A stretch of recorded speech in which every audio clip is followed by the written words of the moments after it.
بسم اللہ الرحمن الرحیم الحمد للہ وکفی وسلام علی عبادہ الذین اصطفی اما بعد قال اللہ تبارک وتعالی فی القرآن المجید والفرقان الحمید اعوذ باللہ من الشیطان الرجیم بسم اللہ الرحمن الرحیم یا ایہا الذین آمنوا استجیبوا للہ ورسولہ اذا دعاکم لما یحییکم صدق اللہ العظیم اللہم صلی علی سیدنا محمد فی اول کلامنا اللہم صلی علی سیدنا محمد فی اوسط کلامنا اللہم صلی علی سیدنا محمد فی آخر کلامنا رب اشرح لی صدری ویسر لی امری واحلل عقدۃ من لسانی یفقہوا قولی سبحانک لا علم لنا الا ما علمتنا انک انت العلیم الحکیم ربی اعنی علی ذکرک وشکرک وحسن عبادتک۔ محترم حاضرین مجلس، ابھی میں نے خطبے میں قرآن کی ایک آیت تلاوت کی ہے، یا ایہا الذین آمنوا استجیبوا للہ ورسولہ اذا دعاکم لما یحییکم۔ یہ آیت قرآن مجید میں سورہ انفال میں ہے۔ اس آیت کا مطلب یہ ہے اور ترجمہ یہ ہے کہ اللہ تبارک و تعالی ارشاد فرماتے ہیں، اے ایمان والو، جب اللہ اور اس کے رسول تمہیں دعوت دیں، کسی چیز کی طرف بلائیں، یعنی بلائے اس چیز کی طرف جو تمہیں زندگی بخشنے والی ہے، تو تم اس دعوت پر لبیک کہو۔ جسے سمجھنے کے لیے کہا جا سکتا ہے کہ اس دعوت کا رپلے دو، رسپانس دو۔ تو آیت کے اندر فرمایا گیا کہ اللہ اور اس کے رسول جب تمہیں دعوت دیں یا بلائیں اس چیز کی طرف جو تمہیں زندگی بخشنے والی ہے، تو تم اس پر لبیک کہو۔ اس آیت کے اندر نہایت ہی خاص مضمون ہے۔ ایک تو یہ ہے قابل غور بات اس کے اندر کہ اللہ تعالیٰ فرما رہے ہیں کہ اے ایمان والو، جب اللہ اور اس کے رسول دعوت دے تو دعوت کو قبول کرو۔ ایک تو ہوتا ہے کہ ایک انسان نے ہمیں دعوت دی، دوسرے شخص نے ہمیں دعوت دی، تو اس دعوت کو قبول کرنے کا حکم دیا گیا۔ حدیث مبارکہ میں آتا ہے کہ نبی کریم صلی اللہ علیہ وسلم نے ارشاد فرمایا، مسلم شریف کی روایت ہے کہ ایک مومن کے دوسرے مومن پر 5 حق ہے، جن میں سے ایک ہے کہ وہ دعوت دے تو اس دعوت کو قبول کرے۔ تو جب ایک عام آدمی کی دعوت قبول کرنے کا حکم دیا جا رہا ہے، تو اللہ اور اس کے رسول جب دعوت دیں اور ہم اس کو ٹھکرائیں، یہ کیسے ہو سکتا ہے؟ اور دوسری اس میں قابل غور بات یہ ہے کہ دنیا میں لوگ کبھی کھانے پر بلا کر دعوت دیتے ہیں، کبھی چائے کی دعوت دیتے ہیں، کبھی جلسوں میں شرکت کرنے کی دعوت دیتے ہیں۔ تو دنیا میں مختلف قسم کی لوگ دعوتیں دیتے رہتے ہیں۔ تو سوال یہ پیدا ہوتا ہے کہ اللہ تبارک و تعالی اور اللہ کے رسول صلی اللہ علیہ وسلم ہمیں کس چیز کی دعوت دے رہے ہیں؟ تو اس آیت کے اندر آگے فرمایا لما یحییکم۔ اس کا جواب بھی اس آیت کے اندر ارشاد فرما دیا کہ اللہ اور اس کے رسول اس چیز کی طرف تمہیں دعوت دے رہے ہیں، بلا رہے ہیں جو تمہیں زندگی بخشنے والی ہیں۔ تو معلوم ہوا اس بات سے کہ دین دراصل زندگی اور حیات کا سامان ہے، کہ دین کو قبول کرنا، پیغام الہی کو ماننا، قبول کرنا، پیغام نبوی کو قبول کرنا، یہ ہمارے لیے زندگی ہے۔ دین کو قبول نہ کرنا، دین کی باتوں کو نہ ماننا، دین پر عمل نہ کرنا، حکم الہی، احکام الہی، سنت نبوی، طریق نبوی کو قبول نہ کرنا، نہ ماننا، یہ ہمارے لیے زندگی نہیں ہے، بلکہ ہماری زندگی اسی میں ہے کہ ہم دین کو مانیں، اللہ کی اطاعت کریں، رسول کی اطاعت کریں، یہ ہمارے لیے زندگی ہے۔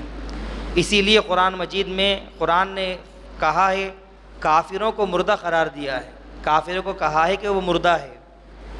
اللہ تعالیٰ نے ارشاد فرمایا، اوامن کان میتن فاحییناہ، کیا وہ لوگ جو مردہ ہے، جس کو ہم نے زندگی بخشی، زندگی عطا کی، مفسرین نے، علماء کرام نے لکھا ہے کہ اس آیت کے اندر مردے سے مراد کافر ہے اور زندگی سے مراد ایمان عطا کرنا ہے۔ تو معلوم ہوا کہ کفر دراصل موت ہے اور ایمان والی زندگی دراصل زندگی ہے، یہی زندگی ہے۔ اللہ تبارک و تعالی نے ہمیں زندگی عطا فرمائی ہے۔ ایک ہوتی ہے ظاہری زندگی جس کا تعلق ہوتا ہے کھانے پینے سے، یہ اس سے وابستہ ہے کہ انسان کی زندگی وابستہ ہے کھانے پینے وغیرہ سے، یہ زندگی سے استفادہ کرتا ہے، ایک وقت گزارتا ہے، وقت آ جاتا ہے موت کا تو ختم ہو جاتا ہے۔ اسی طرح باطنی بھی زندگی ہوتی ہے، باطنی اعتبار سے بھی موت و حیات ہوتی ہے، انسان کا تعلق باطنی اعتبار سے بھی موت و حیات سے ہوتا ہے۔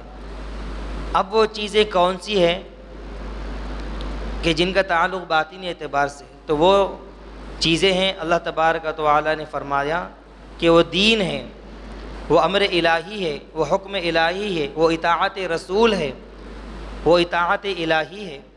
دین کو ماننا، اللہ کی بات کو ماننا، رسول کی اطاعت کرنا، یہ باطنی اعتبار سے زندگی ہے کہ اگر ہم دین کو مانیں گے، اللہ کی اطاعت کریں گے، رسول کی اطاعت کریں گے تو گویا کہ ہم زندہ کہلائیں گے، ورنہ ہم مردوں میں ہمارا بھی شمار ہوگا۔ ظاہراً زندگی کے باوجود، زندگی میں دین نہ ہونے کی وجہ سے، زندگی میں اطاعت رسول نہ ہونے کی وجہ سے، زندگی میں حکم الہی نہ ہونے کی وجہ سے ہم ظاہراً زندگی زندہ ہونے کے باوجود باطنی اعتبار سے مردہ کہلائیں گے۔ صحابہ کرام رضوان اللہ تعالی علیہم اجمعین میں اور آج کے مسلمانوں میں یہی تو فرق ہے کہ ان کے اندر دین تھا، ان کے اندر اطاعت الہی تھی، ان کے اندر اطاعت رسول تھا، تو وہ زندہ تھے، ظاہراً بھی باطناً بھی، دونوں اعتبار سے زندہ تھے۔ ہمارے اندر دین یا تو دین نہیں ہے یا دین ہم نے قبول کیا ہے تو دین کے مطابق، شریعت کے مطابق، رسول اللہ صلی اللہ علیہ وسلم کے طریقوں کے مطابق ہماری زندگیاں نہیں ہیں۔ اس وجہ سے ہم باوجود زندہ رہنے کے باوجود ظاہری زندگی کے باطنی زندگی کے اعتبار سے مردہ کہلاتے ہیں، باطنی اعتبار سے ہم مردہ ہیں۔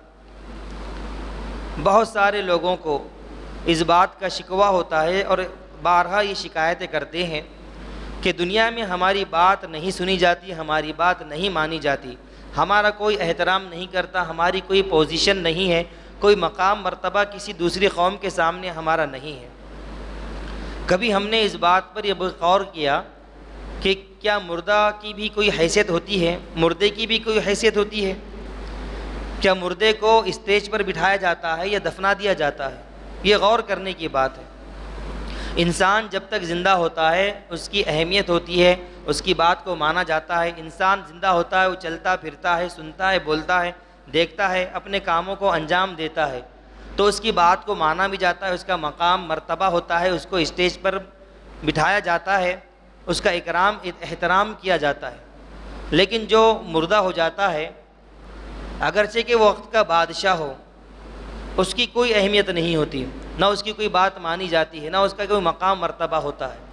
اس کے زندگی میں جو اس کا عہدہ تھا، وزیر تھا، بادشاہ تھا، اس عہدے کے احترام میں مرنے کے بعد کچھ اس کا احترام کیا جائے گا، لیکن وہ اس کا اکرام، وہ مقام مرتبہ نہیں ہوتا جو ایک زندہ انسان کا ہوتا ہے۔ ویسے ہی صحابہ کرام اور ہمارے درمیان یہی فرق ہے کہ صحابہ کرام نے دین کو قبول کیا تھا، اللہ کی اطاعت کی تھی، رسول کی اطاعت کی تھی، دین کو مانا تھا، دین کے مطابق زندگیاں گزاری تھی، رسول کی اطاعت میں اپنی زندگیاں کھپا دی تھی، تو وہ ظاہراً بھی اور باطناً بھی زندہ لوگ تھے، اور ہم باوجود زندہ رہنے کے باطنی اعتبار سے مردہ ہیں۔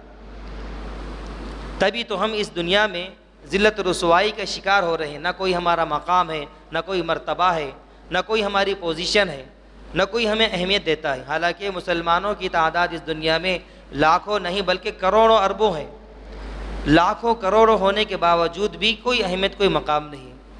ہر آنے والا، ہر ایرا غیرہ کم علم، ضعیف، کمزور سے کمزور انسان بھی مسلمانوں کے خلاف نہ جانے کیسے کیسے الفاظ کہہ رہا ہے، یہاں تک کہ رسول اللہ صلی اللہ علیہ وسلم کی شان میں گستاخی کر رہے ہیں، اللہ کے کلام کے تعلق سے لب کشائی کر رہے ہیں، شریعت کے قانون میں مداخلت کر رہے ہیں۔ اس کے باوجود بھی ہم کروڑوں کی تعداد میں ہونے کے باوجود بھی اس کے خلاف کوئی ایکشن نہیں لے سکتے، کچھ نہیں کر سکتے، اس کا کچھ بگاڑ نہیں سکتے۔ کیوں؟ کیونکہ ہم باطنی اعتبار سے مردہ ہو چکے ہیں، نہ ہم نے دین کو قبول کیا ہے تو دین کے مطابق زندگیاں نہیں ہیں، نہ ہی ہم حکم الہی کو مانتے ہیں، نہ ہی ہم اطاعت رسول میں مشغول ہیں، ہم اطاعت رسول بھی نہیں کرتے، رسول کی بھی نہیں مانتے، رب کی بھی نہیں مانتے اور رسول کی بھی نہیں مانتے، اس لیے ہم زندہ ہوتے ہوئے بھی مردہ میں ہمارا شمار ہے۔ صحابہ کرام کی زندگیوں کا مطالعہ کرنے سے معلوم ہوتا ہے کہ ایک انسان جب زندہ ہوتا ہے تو کتنا طاقتور ہوتا ہے۔ وہ لوگ زندہ تھے باطنی اعتبار سے بھی ظاہری اعتبار سے، کہ جب ایک انسان باطنی اعتبار سے زندہ ہوتا ہے تو اس کے اندر کتنی طاقت ہوتی ہے، کتنی قوت ہوتی ہے، اس کا کیا رعب و دبدبہ ہوتا ہے، اس کا کیا مقام مرتبہ ہوتا ہے، اس کی کیا پوزیشن ہوتی ہے۔ صحابہ کرام کی زندگیوں کے ٹٹولیں گے، مطالعہ کریں گے تو معلوم ہوگا کہ اکیلے ہیں، ہزاروں کے مقابلہ کر رہے ہیں، 60 صحابہ ہے، 60,000 کے لشکر سے مقابلہ کر رہے ہیں اور فتح یاب ہو رہے ہیں، جیت کر آ رہے ہیں، جہاد کر رہے ہیں، کامیابی حاصل کر رہے ہیں۔ جنگ بدر کا واقعہ تو ہر ایک کو معلوم ہی ہے، 313 صحابہ تھے، مختصر سی جماعت تھی، ساز و سامان بھی کم تھا، گھوڑے بھی نہیں تھے، ہتھیار بھی کم تھے، سامنے مشرکین کفار کی جماعت بڑی تعداد تھی، ہتھیار بھی بہت زیادہ تھے، مسلح فوج تھی، گھوڑے، ہاتھی، سارے چیزیں ان کے پاس موجود تھی۔ اس کے باوجود بھی صحابہ کرام کے سامنے وہ لوگ ٹک نہیں پائے، میدان جنگ سے ایسے بھاگنے پر مجبور ہوئے کہ راہ فرار اختیار کیا۔ صحابہ کرام وہاں پر بھی غالب ہوئے۔ کیوں غالب ہوئے؟ کیونکہ ان کے اندر زندگیوں میں دین تھا، زندگیوں میں اللہ کے احکام تھے، زندگیوں میں رسول اللہ صلی اللہ علیہ وسلم کی اطاعت تھی، اسی لیے وہ لوگ کامیاب تھے، سربلند تھے، کامیابی ان کے قدم چومتی تھی، تعداد میں کم ہونے کے باوجود بھی ان کا غلبہ تھا۔ اگر ہم بھی چاہتے ہیں کہ ہمارا بھی ایک مقام مرتبہ ہو، ہماری بھی پوزیشن ہو، ہماری بھی لوگ مانیں، لوگ سنیں، ہماری بھی چلیں، تو اس کے لیے ضروری ہے کہ ہم دین کو قبول کریں۔ اگر دین کو قبول کر دیے ہیں تو دین کے مطابق زندگیاں گزاریں، اللہ کے اطاعت میں زندگی گزارے، ساری زندگی ہماری ایسی ہو کہ ایک لمحہ بھی صبح سے لے کر شام تک، شام سے لے کر صبح تک نہ ہماری اللہ کے حکموں کے خلاف زندگی گزرتی ہو، نہ ہی اللہ کے رسول کے اطاعت کے خلاف زندگی گزرتی ہو، بلکہ اللہ کے حکموں کے مطابق، رسول کے طریقے کے مطابق ہماری زندگی گزرتی ہو۔ ہم گھریلو زندگی بھی گزارتے ہیں تو رسول اللہ صلی اللہ علیہ وسلم کا نمونہ، زندگی کا نمونہ ہمارے سامنے موجود ہے، اس کو اپنائیں۔ تجارت کرتے ہیں تو تجارت کے لیے بھی شریعت میں رسول اللہ صلی اللہ علیہ وسلم نے طریقہ بتلا دیا ہے، اس کو اپنائیں۔ معاملات ہے، معاشرت ہے، دین صرف عبادت کا نام نہیں ہے، بلکہ دین کے بہت سے اجزاء ہیں جس میں عبادات بھی ہے، عقائد بھی ہے، معاملات بھی ہے، معاشرت بھی ہے، اخلاقیات بھی ہے، سیاست بھی ہے، یہ ساری چیزیں مل کر دین بنتا ہے۔ دین صرف عبادت کا نام نہیں ہے۔ ہم میں سے بہت سے لوگ ایسے ہیں کہ روزہ نماز رکھ لیتے ہیں، نماز پڑھ لیتے ہیں، قرآن پڑھ لیتے ہیں، لیکن جب بات آتی ہے ذاتیات کے مفاد کی، بات آتی ہے خاندان کے مفاد کی، تو اس وقت ہم دین کو بالائے طاق رکھ دیتے ہیں۔ نہ ہم اس وقت دین کی مانتے ہیں، نہ اللہ کی مانتے ہیں، نہ رسول اللہ کی مانتے ہیں، بلکہ ہمیں جس میں مفاد نظر آتا ہے، جو ہم کو اچھا لگتا ہے، جو ہمارے مزاج کے مطابق ہوتا ہے، جو ہمارے نفس کے مطابق ہوتا ہے، ہم اس کو اختیار کرتے ہیں۔ دین اس کا نام نہیں ہے، بلکہ نماز، روزہ، زکوٰۃ یہ تو عبادت کے اندر ہے، باقی معاملات، تجارت، معاشرت، اخلاقیات، سیاست، یہ ساری چیزیں دین کے اندر داخل ہے۔ اس کے اندر بھی ہمیں شریعت کے مطابق زندگی گزارنا ہے، تب جا کر ہم مسلمان کہلائیں گے۔ ایک واقعہ یاد آ گیا کہ منافق اور یہودی کے درمیان کا واقعہ، کہ منافق پورے دین پر نہیں چلتا، منافق اسے کہتے ہیں جو بظاہر مسلمان ہو لیکن اندر سے دین کے خلاف وہ سازشیں رچتا ہو، اسے منافق کہتے ہیں۔ تو منافق اور یہودی کے درمیان ایک واقعہ گزرا ہے۔ حضرت عمر رضی اللہ تعالی عنہ کے زمانے میں آپ صلی اللہ علیہ وسلم موجود تھے۔ قصہ کچھ یہ ہوا کہ ایک منافق اور یہودی کے درمیان زمین کو لے کر جھگڑا ہو گیا، اختلاف ہو گیا۔ یہودی کہتا ہے کہ زمین میری ہے اور منافق کہتا ہے کہ زمین میری ہے۔ یہودی نے کہا کہ تم مسلمان ہو، منافق سے کہا کہ تم مسلمان ہو اور تمہارے نبی موجود ہے، لہذا ہم انہی کے پاس جاتے ہیں، فیصلہ کرا لیتے ہیں کہ زمین کس کی ہے، وہی فیصلہ کریں گے، اس کو تم بھی مانو گے میں بھی مانوں گا۔ منافق اور یہودی دونوں گئے اللہ کے رسول صلی اللہ علیہ وسلم کے پاس۔ اللہ کے رسول صلی اللہ علیہ وسلم نے دونوں سے سارا معاملہ پوچھا، دونوں نے سارا قصہ سنایا، زمین کا سارا واقعہ سنایا۔ اللہ کے رسول صلی اللہ علیہ وسلم نے دونوں کے دلائل کی خوب پرکھا، جانچا، پھر فیصلہ کیا یہودی کے حق میں کہ یہ زمین یہودی کی ہے۔ منافق اس کو اس فیصلے پر اطمینان نہیں ہوا، وہ یہودی سے کہنے لگا کہ یہ فیصلہ اللہ کے رسول صلی اللہ علیہ وسلم نے صحیح نہیں کیا، نعوذ باللہ۔ ہم چلتے ہیں عمر رضی اللہ تعالیٰ عنہ کے پاس، وہ جو فیصلہ فرما دیں گے اس کو میں بھی قبول کروں گا، تم بھی قبول کرنا۔ یہودی اس بات پر بھی راضی ہو گیا، چلو تم اپنے رسول کی نہیں مانتے، چلو تمہارے صحابی تمہارے ساتھی کی تو بات تو کم از کم مان لو گے۔ ان کے پاس جانے پر راضی ہو گیا۔ وہاں جانے کے بعد دونوں نے حضرت عمر رضی اللہ تعالی عنہ کو سارا واقعہ سنایا، سارا قصہ سنایا، اور یہودی نے ساتھ میں یہ بھی کہہ دیا کہ آپ سے پہلے ہم اللہ کے رسول صلی اللہ علیہ وسلم کے پاس، یعنی آپ کے نبی کے پاس بھی ہم گئے تھے، انہوں نے میرے حق میں فیصلہ کیا۔ یہودی نے کہا کہ آپ کے نبی نے بھی میرے حق میں فیصلہ کیا۔ حضرت عمر رضی اللہ تعالی عنہ نے سارا معاملہ سنا، پھر پوچھا کیا اللہ کے رسول صلی اللہ علیہ وسلم نے تمہارے حق میں فیصلہ کیا ہے اور یہی فیصلہ کیا ہے جو یہودی کے حق میں ہوا ہے؟ تو دونوں نے کہا جی ہاں، اللہ کے رسول نے یہی فیصلہ کیا ہے۔ حضرت عمر رضی اللہ تعالی عنہ اٹھے اور کہا کہ یہیں بیٹھے رہو، میں ابھی اندر سے آتا ہوں۔ اندر سے تلوار لائی اور اس منافق کی گردن اڑا دی اور کہا کہ جو رسول کی نہیں مانتا اس کے تعلق سے میرا فیصلہ یہی ہے۔ اس کے بعد منافقوں نے بہت زیادہ واولہ مچایا، شور کیا کہ عمر نے تو ایک مسلمان کو قتل کر دیا۔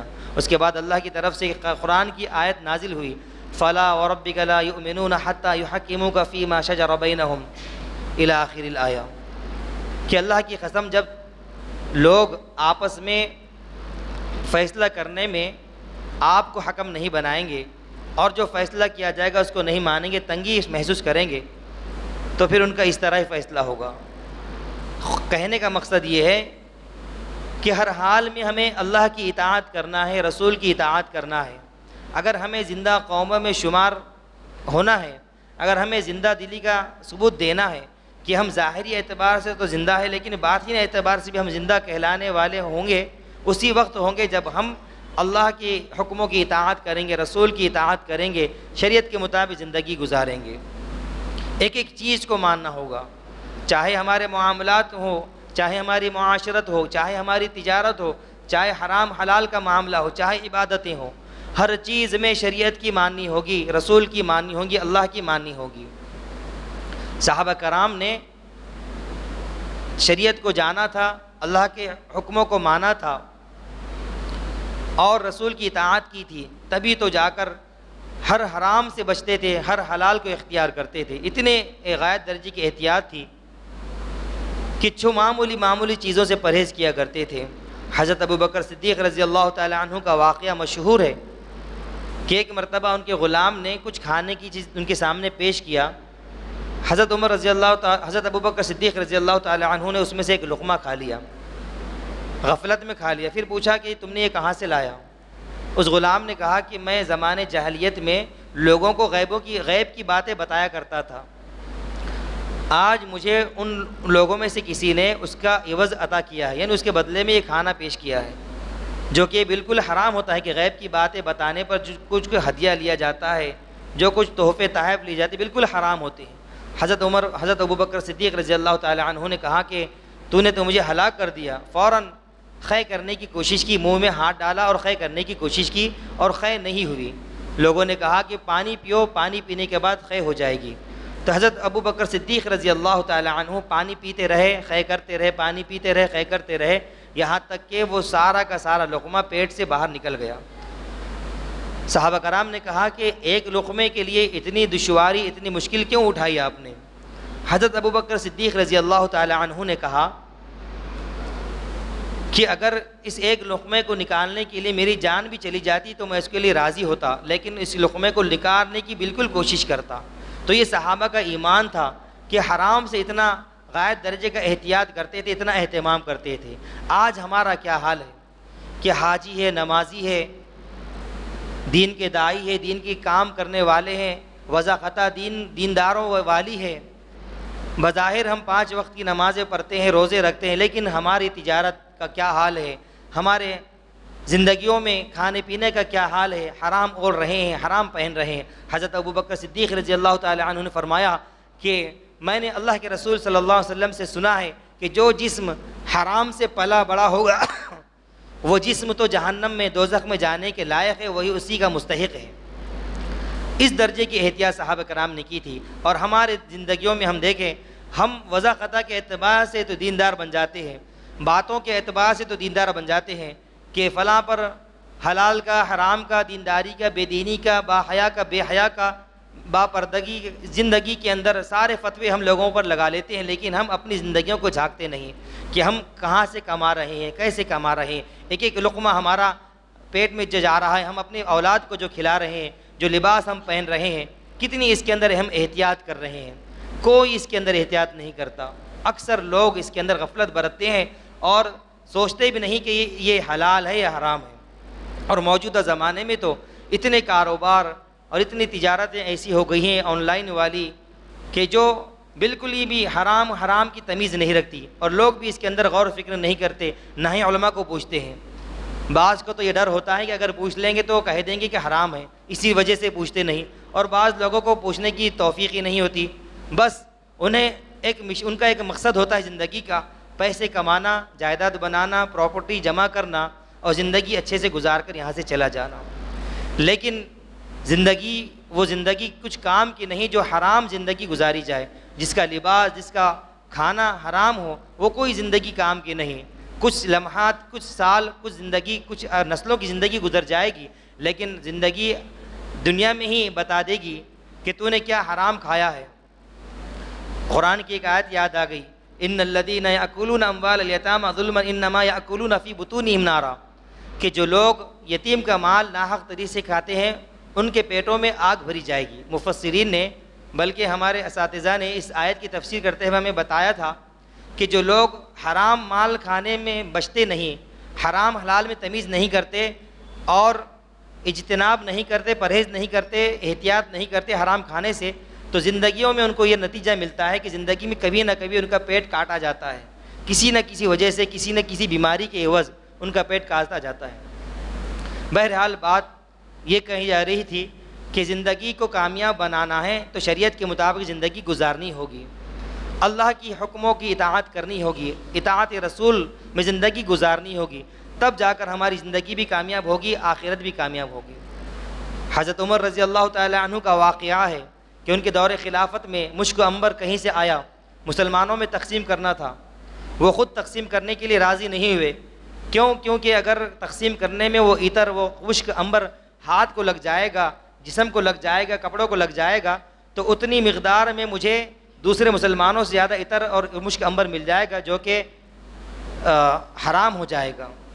اسی لیے انہوں نے اعلان کیا کہ کوئی ہے جو اس مشک عنبر کو برابر تقسیم کر دیں تاکہ میں مسلمانوں میں اس کے تقسیم کر دوں۔ عورتوں میں سے انہی کی بیوی نے آواز دی، حضرت عاتکہ رضی اللہ تعالی عنہ نے، عاتکہ بنت زید رضی اللہ تعالی عنہ نے، کہ میں اس معاملے میں ماہر ہوں، لہذا مجھے اس کی اجازت دی جائے تاکہ میں اس کو برابر تول لوں۔ حضرت عمر رضی اللہ تعالی عنہ نے منع فرما دیا کہ کہیں تم سے غفلت نہ ہو جائے، مشک عنبر تمہارے ہاتھوں میں لا نہ جائے اور اتنی مقدار زائد مسلمانوں سے ہمارے گھر پہنچ جائے۔ اس درجے کی احتیاط کی۔ اسی طرح حضرت عمر رضی اللہ تعالی عنہ اپنی اہلیہ کو مشک عنبر دے دیا کرتے تھے، وہ فروخت کر دیا کرتی تھی۔ ایک مرتبہ فروخت کرنے میں جو گردن کو مشک عنبر لگ گیا تھا، اور ہاتھوں کو لگ گیا تھا، انہوں نے اپنے دوپٹے سے اس کو پوچھ لیا تھا۔ جب گھر میں پہنچی، حضرت عمر رضی اللہ تعالیٰ عنہ بھی گھر میں پہنچے کہ خوشبو آنے لگی۔ پوچھا کہ یہ خوشبو کیسی ہے؟ تو ان کی بیوی نے سارا معاملہ سنایا کہ میں نے اس طرح معاملہ کیا، اس طرح مشک کی عنبر کی تجارت کی، تو یہ مشک عنبر میرے ہاتھوں میں لگ گیا تھا، میں نے اپنے دوپٹے سے پوچھ لیا تھا۔ تو حضرت عمر رضی اللہ تعالیٰ عنہ نے اس کو اتنا دھویا جب تک اس کی خوشبو زائل نہ ہو گئی۔ جب اس کی خوشبو ختم ہوگی تو جب تک اس کو دھوتے رہے۔ اتنا احتیاط ان کی زندگیوں کے اندر تھا۔ یہ کب تھا کہ انہوں نے دین کو اپنی زندگیوں میں قبول کیا تھا، دین کے مطابق، شریعت کے مطابق زندگیوں کو گزارنا شروع کیا تھا، اللہ کے حکموں کی اطاعت کی، رسول کی اطاعت کی تھی، تب جا کر انہوں نے اتنے غائب درجے کی احتیاط کی، حرام سے بچنے کی۔ حرام کو بچتے تھے، حلال کو اختیار کرتے تھے، بالکل بھی حرام سے اجتناب کرتے تھے، بلکہ معمولی باتوں سے اجتناب پرہیز کرتے تھے۔ آج ہمارا کیا حال ہے کہ ہم اپنے بہنوں کا حصہ کھائے جا رہے ہیں، میراث برابر تقسیم نہیں کی جا رہی ہے۔ اگر کوئی تقسیم کرتا ہے تو بڑا بھائی ہے تو بڑا بھائی سارا کا حصہ مار لیتا ہے، اگر بھائی ہیں بہنیں ہیں تو بھائی سارے حصے کو لے لیتے ہیں، بہنوں کو حصہ دیتے نہیں، اگر دیتے بھی ہیں تو برابر نہیں دیتے، اس کا حساب کتاب کر کے نہیں دیتے۔ یہ ساری چیزیں حرام ہو جاتی ہیں اگر ہم جائیداد میں برابر تقسیم نہیں کرتے، وراثت میں صحیح تقسیم نہیں کرتے، تو یہ ساری چیزیں ہمارے اندر زندگیوں کے اندر حرام ہو جاتی ہیں۔ اگرچہ کہ ہم حاجی ہو، اگرچہ کہ ہم 5 وقت کے نمازی ہوں، اگرچہ کہ ہم وضع قطع کے اعتبار سے محی سننا ہو، اگر ہماری زندگیوں میں، معاشرت میں، معاملات میں، تجارت میں، سیاست میں اگر دین نہیں ہوگا، اطاعت رسول نہیں ہوگی، تو ہم بے دین کہلائیں گے، ہم مردہ قوم کہلائیں گے۔ بظاہر ہم ظاہری اعتبار سے زندہ ہوتے ہوئے بھی باطینی اعتبار سے ہم مردہ کہلائیں گے۔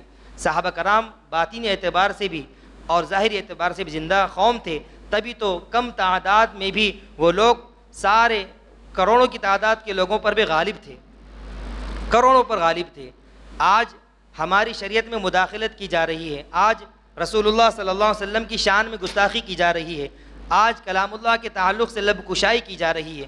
اس کے باوجود بھی، ہماری تعداد کروڑوں کے ہونے کے باوجود بھی ہم ان کا کچھ نہیں بگاڑ سکتے، کچھ لب کشائی نہیں کر سکتے۔ کیوں؟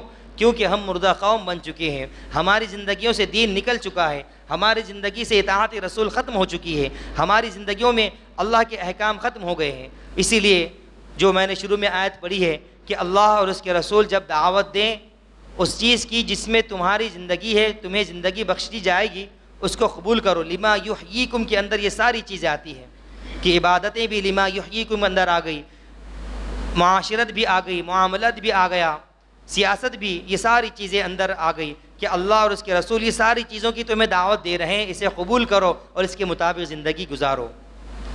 یہ ہے ہماری زندگی کا خلاصہ کہ اگر ہم اللہ کے رسول کی اطاعت کریں گے، رسول کی اطاعت کریں گے، اللہ کے حکموں کے مانیں گے، اس کے مطابق زندگی گزاریں گے تو ہم زندہ قوم کہلائیں گے۔ اور پھر جب ہم یہ ساری چیزیں زندگی میں برتیں گے تو پھر ہمارا بھی ایک مقام مرتبہ ہوگا، ہماری بھی بات مانی جائے گی، ہمارا بھی احترام کیا جائے گا اور ہمارا بھی زندوں میں شمار کیا جائے گا۔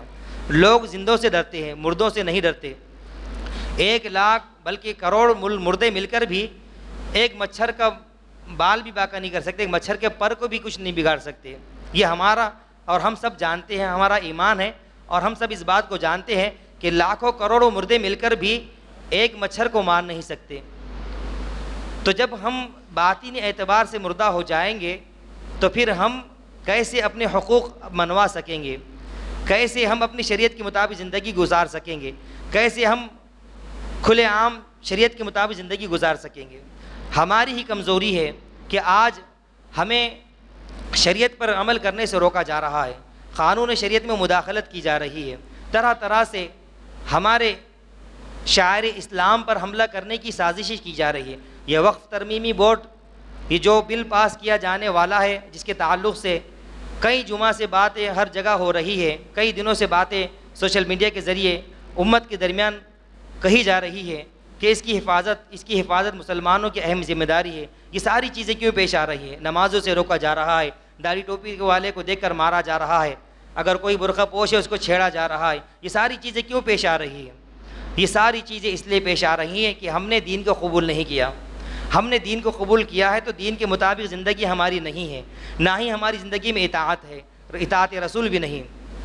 بعض کی زندگی میں ہے تو بعض چیزوں پر شریعت کے عمل ہے، بعض چیزوں پر عمل نہیں، کہ جو چیز من کو اچھی لگتی ہے زندگی میں، جس کا فائدہ ہمیں نظر آتا ہے، ہم اس کو اپنا لیتے ہیں، اس کے مطابق زندگی گزارتے ہیں، اور جو چیز ہمیں شریعت کی اچھی نہیں لگتی، ہمارے مزاج کے خلاف ہے، ہمارے نفس کے خلاف ہے، ہم اس کو قبول نہیں کرتے۔ اسی کو قرآن مجید میں یہودیوں کی صفت بیان کیا گیا تھا۔ قرآن نے فرمایا کہ یہ صفت یہودیوں کی ہے، افتؤمنون ببعض الکتاب وتکفرون ببعض، کہ یہودی بعض چیزوں پر ایمان لاتے تھے اور بعض چیزوں کا انکار کر لیتے تھے، بعض چیزوں پر عمل کر لیتے تھے۔